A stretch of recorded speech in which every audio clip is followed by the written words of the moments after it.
Good morning to all of you. आज विस्मयाद बोधक भाव और शब्द तालिका इस वीडियो में बताया जाएगा। विस्मयाद भाव को पहले समझ लेते हैं और उसके बाद विस्मयाद बोधक शब्द समझते हैं।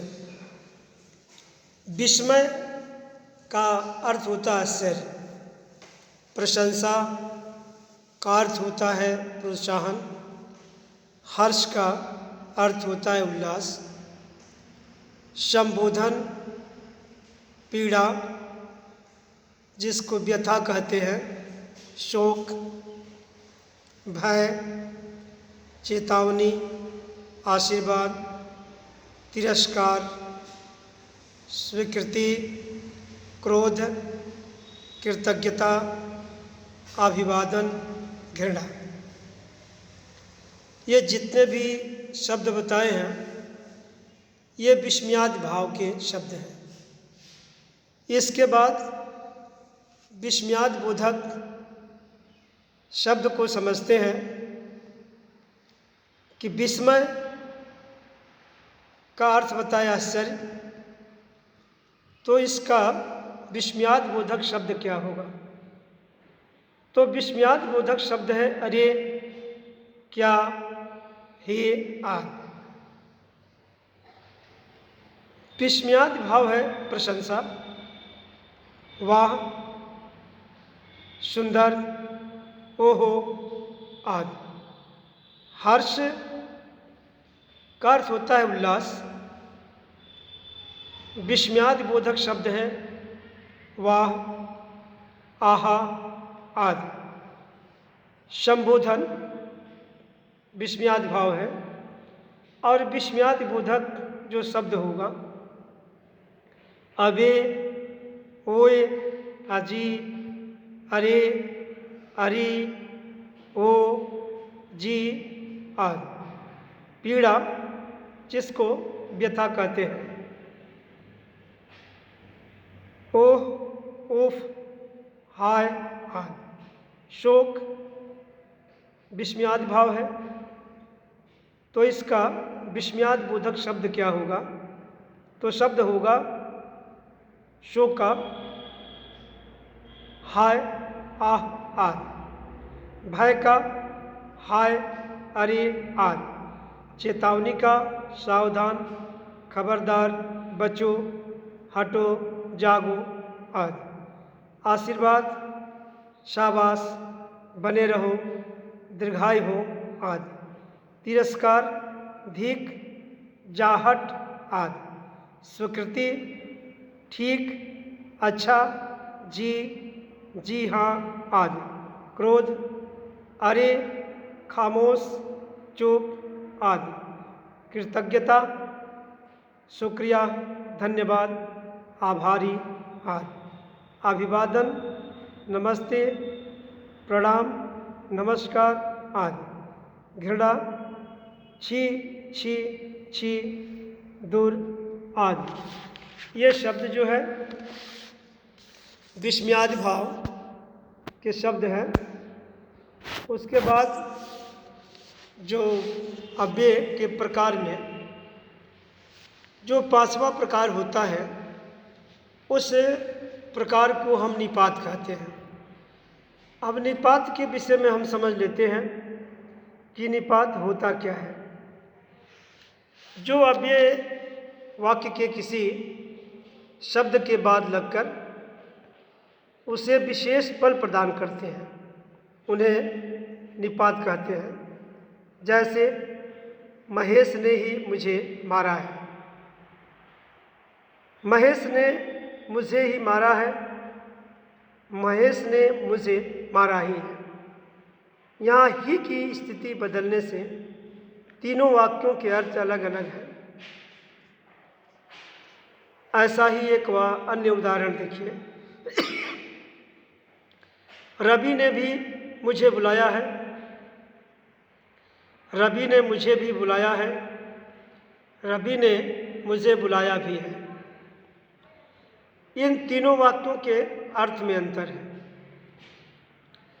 इस प्रकार निपात वाक्यों में नया अथवा गहन भाव प्रकट करने में महत्वपूर्ण भूमिका निभाते हैं।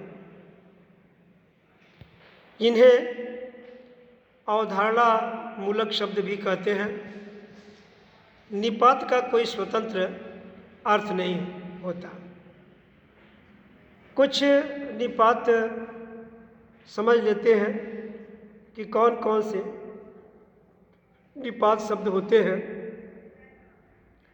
जैसे ही, तो, भी, तक, भर। इसके बाद अब जो आप पढ़े हैं पाठ में, उसकी एक बार पुनरावृत्ति कर लेते हैं, समझ लेते हैं और उसको जान लेते हैं। क्रिया की विशेषता बताने वाले शब्द क्रिया विशेषण कहलाते हैं। क्रिया विशेषण 4 प्रकार के होते हैं: रीतिवाचक, स्थानवाचक, कालवाचक और परिणामवाचक। परिमाणवाचक संबंध बोधक के वे अव्यय होते हैं जो संज्ञा सर्वनाम का संबंध दूसरे शब्दों के साथ जोड़ते हैं।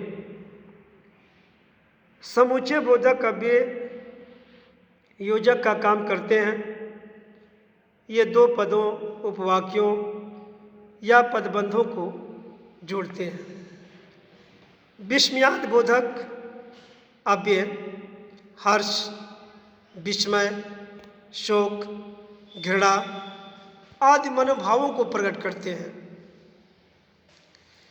निपात का प्रयोग किसी शब्द विशेष पर बल देने के लिए किया जाता है। अब इसके बाद अभ्यास में कुछ बहुवैकल्पिक प्रश्न दिए गए हैं। उन प्रश्नों को समझ लेते हैं कि यह किस प्रकार के वाक्य हैं। कम खाओ, कम खाओ रेखांकित कौन सा अव्यय है? क्रिया विशेषण, संबंध बोधक, समुच्चय बोधक, विस्मयादि बोधक। तो कम जो होगा आपका क्रिया विशेषण होगा। रवि ऊपर बैठा है, रेखांकित शब्द किस क्रिया विशेषण का भेद है? इसके 4 विकल्प दिए गए हैं: रीतिवाचक, कालवाचक, स्थानवाचक, परिमाणवाचक। आपका उत्तर होगा स्थानवाचक। वह तेज दौड़ता है, रेखांकित शब्द किस क्रिया विशेषण का भेद है? रीतिवाचक, परिमाणवाचक, कालवाचक, स्थानवाचक। आपका उत्तर होगा रीतिवाचक। कोठी के पीछे पेड़ है, रेखांकित शब्द किस अव्यय का भेद है? 4 इसमें विकल्प दिए गए हैं। पहला है क्रिया विशेषण, संबंध बोधक, समुच्चय बोधक, विस्मयादि बोधक। आपका उत्तर होगा संबंध बोधक। तुम भी चलोगे रेखांकित शब्द कौन सा अव्यय है? इसके 4 विकल्प दिए गए हैं। पहला विकल्प है निपात, समुच्चय बोधक, संबंध बोधक। चौथा दिया है अन्य। आपका उत्तर होगा निपात। अरे तुम कब आए? रेखांकित शब्द कौन सा अव्यय है? 4 इसका विकल्प दिया हुआ है: संबंध बोधक, समुच्चय बोधक, विस्मयादि बोधक और निपात। आपका उत्तर होगा विस्मयादि बोधक। राम और श्याम चले गए, रेखांकित शब्द क्या है? तो आपका उत्तर होगा, इसमें 4 विकल्प दिए गए हैं, तो 4 विकल्प में से एक विकल्प सही है। समुच्चय बोधक, संबंध बोधक, क्रिया विशेषण और निपात। तो आपका उत्तर होगा समुच्चय बोधक। इस वीडियो में ये बहुवैकल्पिक प्रश्न जो है कराए गए और पाठ के से संबंधित परिभाषा और उसके भेद बताए गए। धन्यवाद।